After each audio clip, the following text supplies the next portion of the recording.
Minggu lalu, di awal November IHSG melorot mencapai level 6.600, nilai tukar rupiah pun terus melemah mendekati Rp16.000. Apa sebenarnya yang sedang terjadi?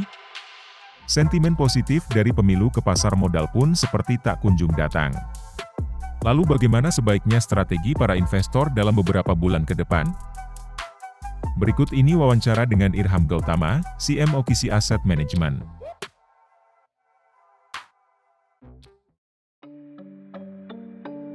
Menurut kami, pasar saham dan obligasi dalam waktu dekat masih akan fluktuatif.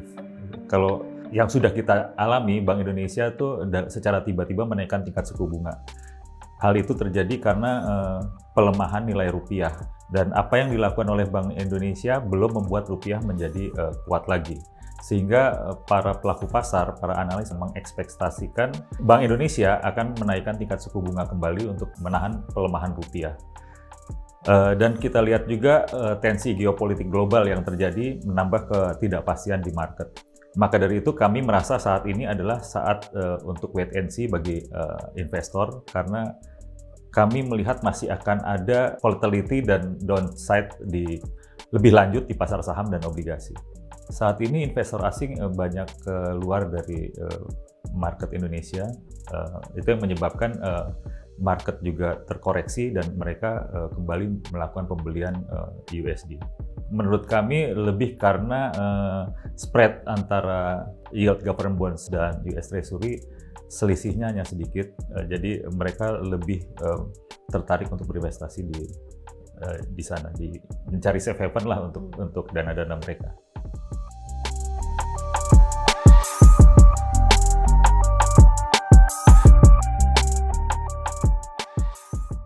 Kalau menurut kami, pemilu yang akan datang juga tetap akan memberikan sentimen positif bagi pasar.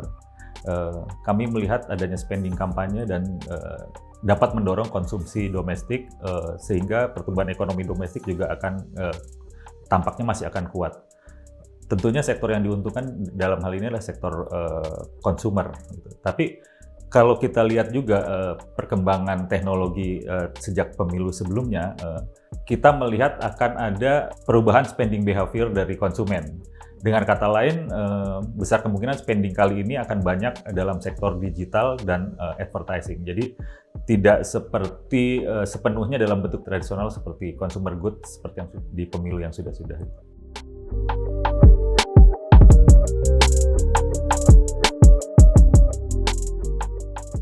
Untuk aset alokasi sih tergantung dari risk profile dari investor. Jadi kalau kita melihat dua aset kelas saham dan obligasi telah mengalami penurunan, jadi kedua aset kelas tersebut, obligasi dan saham, sangat menarik untuk saat ini. Tapi perlu diingat kembali, seperti yang sudah dikatakan di awal, dalam waktu dekat kita masih akan mengalami volatility dan downside di pasar saham dan obligasi. Jadi saatnya investor untuk wait and see lah saat ini sambil menunggu pergerakan market selanjutnya. Ya, penurunan agak susah sih untuk bilang penurunan akan seperti apa. Cuma kita lihat kalau SBI akan menaikkan tingkat suku bunga lagi, rasanya mungkin bisa 6.500 sampai 6.600. Karena kita kan nggak pernah tahu ya, kita nggak pernah bisa timing the market. Jadi hal yang terbaik adalah melakukan pembelian secara berkala.